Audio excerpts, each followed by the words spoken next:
Hey guys, welcome back to my channel. It's your girl CartaMiaLisa, and unfortunately today you will not be seeing my lovely face, but you will be seeing my beautiful hands. So as you probably already know, I'm going to be doing my October plan with me. So if you want to see how I set up my October spread, keep on watching. So the first thing I do is grab my pencil and my eraser and I turn to the next blank page. I start off with my calendar for the month. Honestly, my monthly calendar really is just for me to see an overview of what day of the week the dates fall on. I don't use this page too heavily. I refer to my future log more than this, or my weekly schedule more than this, but it is very helpful to kind of know an overview of what day falls on what, like when scheduling appointments or anything like that.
After I do my calendar, I go ahead and I move on to like my landing page for the month, like the cover page.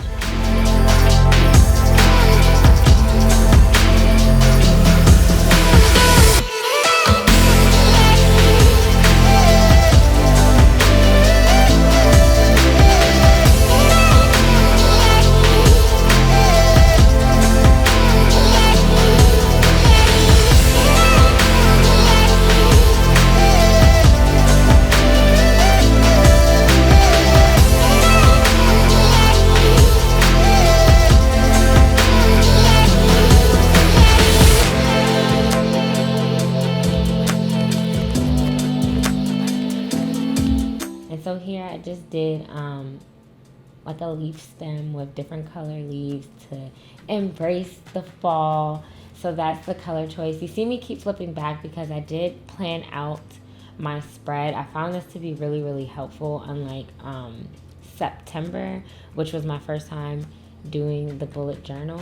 And it just allowed me to have my colors planned out, know the color numbers, because I have so many markers and so many pens. It was just very useful. Also to know what fonts I want to write in. So that was helpful. So after I go ahead and map it out by pencil, I just color in with the colors of my preference, and it looks like this.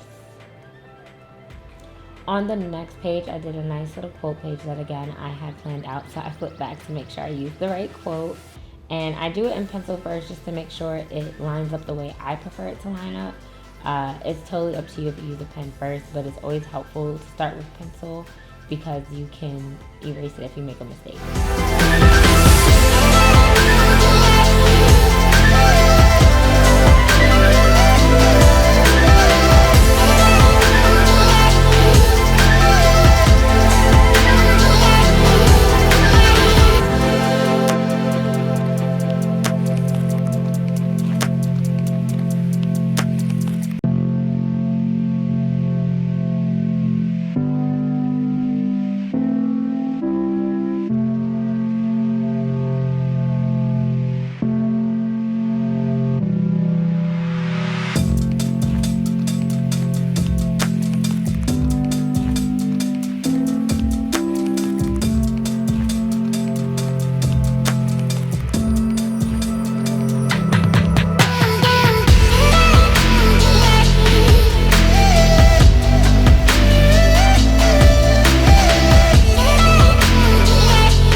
After writing in pen, I go over it with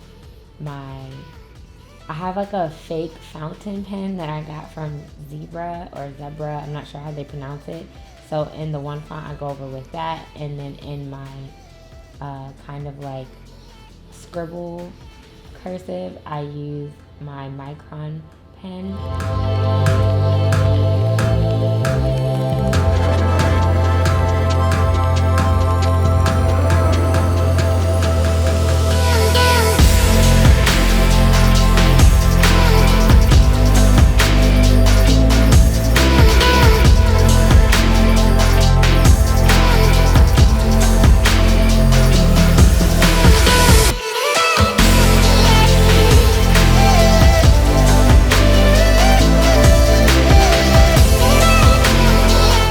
I just added a cute little leaf at the bottom to stay on track with the autumn fall vibe that I have going for this month.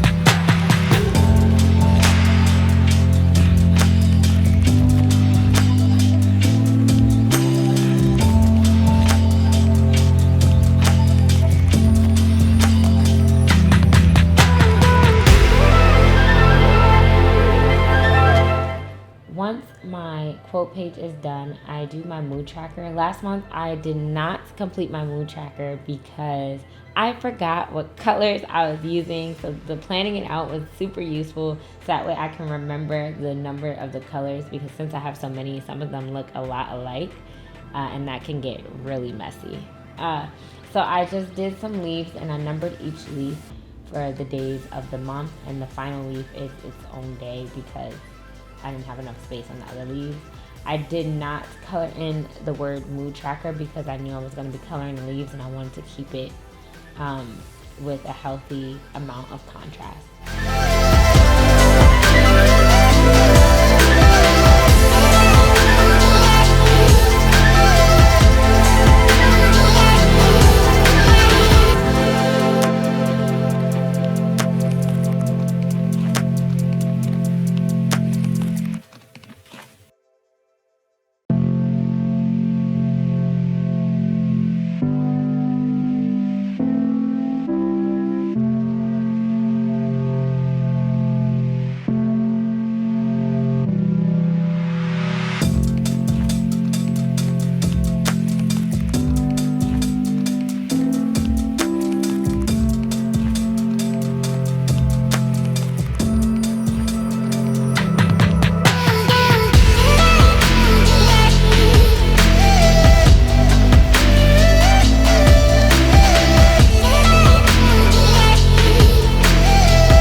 following that, I do my regular daily habit trackers. So I did 2 different types of habit trackers because I learned from last month that the ones I was using was a little bit challenging to fill in.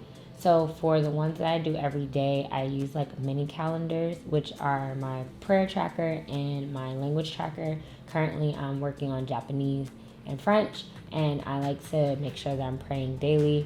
It's just another way to hold me accountable.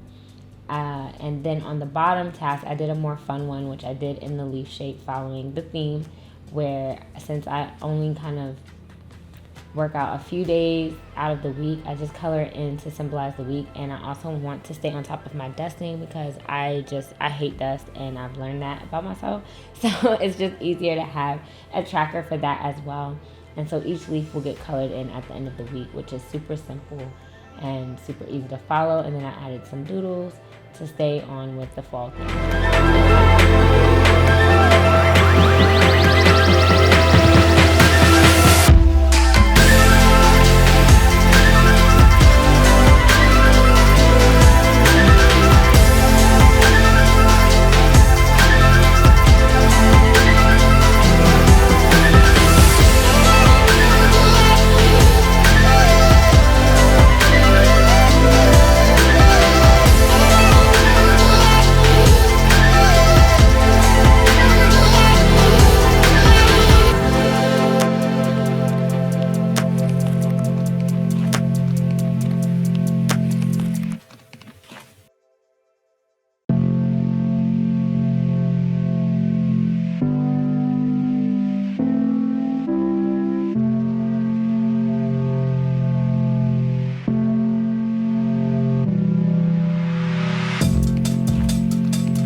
The page right beside it is my dashboard. That's just where I put the socials that I want to keep track of to follow my growth and make sure that I'm meeting my goals, and if I don't, so that way I can know. That way if I'm doing something wrong or can do something better, I make sure to apply myself. I flip back here as well just to make sure I followed the same structure that I had in September.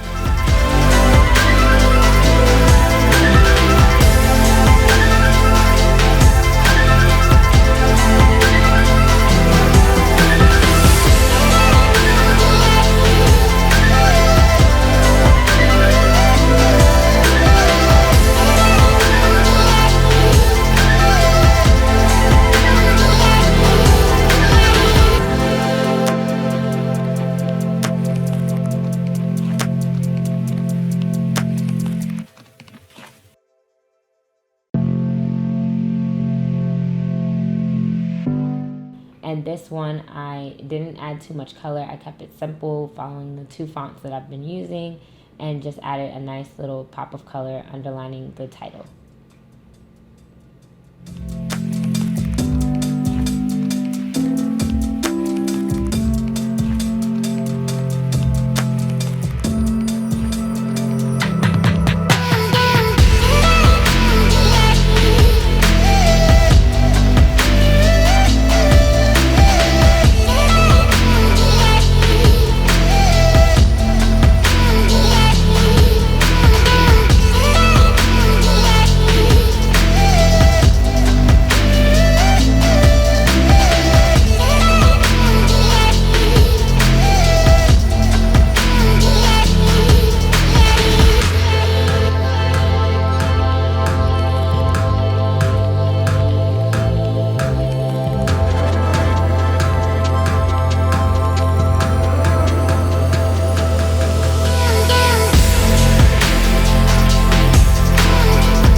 After that, it is time to get into the week, and I flip back to my grid cheat sheet. That is super helpful. If you haven't set one up in your journal, I strongly advise you do it. It just makes it easier rather than you having to do math. Every single time you set up your spread, you already have it mapped out for you, and you can just know how to set it up.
So here I wanted to keep it really simple because it was following so many decorative pages that I just did 3 boxes on each side. And it was supposed to go Monday, Tuesday, Wednesday, Thursday, Friday, weekend. But I wasn't paying attention while I was setting this up, and I did Monday, Tuesday, Wednesday, Thursday, weekend tasks, because usually I do have a section for my tasks for the week. So what I did was I just made the weekend Friday, Saturday, and Sunday and added those titles in below it. It ended up looking very, very pretty, and I was actually really excited about it. And then I just put a couple of doodles around the page and colored in the like mock calligraphy style writing that I was doing. with the colors of my theme. And so this is what it looks like. Very simple, neat, but very pretty at the same time. Very autumn-esque. And I love it personally. It gives me plenty of space to fill in whatever I need to fill in for the week. So this works out very well for me. And then here's just a final flip through of how it looks and what it looks like. So hopefully you like it. And if you do, go ahead and try it yourself. It's very, very beginner friendly. I haven't drawn in a long time, so I tried to keep the theme as simple as possible, but also as exciting as possible for my personal preference. And I think I did a great job. If you like this video, be sure to comment down below. If there's anything else you would like to see me do or any spread you would like to see me try, comment that down below as well. Make sure you give it a thumbs up. And if you haven't already, what are you waiting for? Subscribe to my channel. I know you want to get these notifications, so hit the bell. You can follow me on all social media at CartaMiaLisa. We can be one big happy family. I know you want to be inspired, motivated, and uplifted. So why not start by following me, who my goal is to help inspire, motivate, and uplift you. But y'all know how this goes. Until next time, y'all. Peace.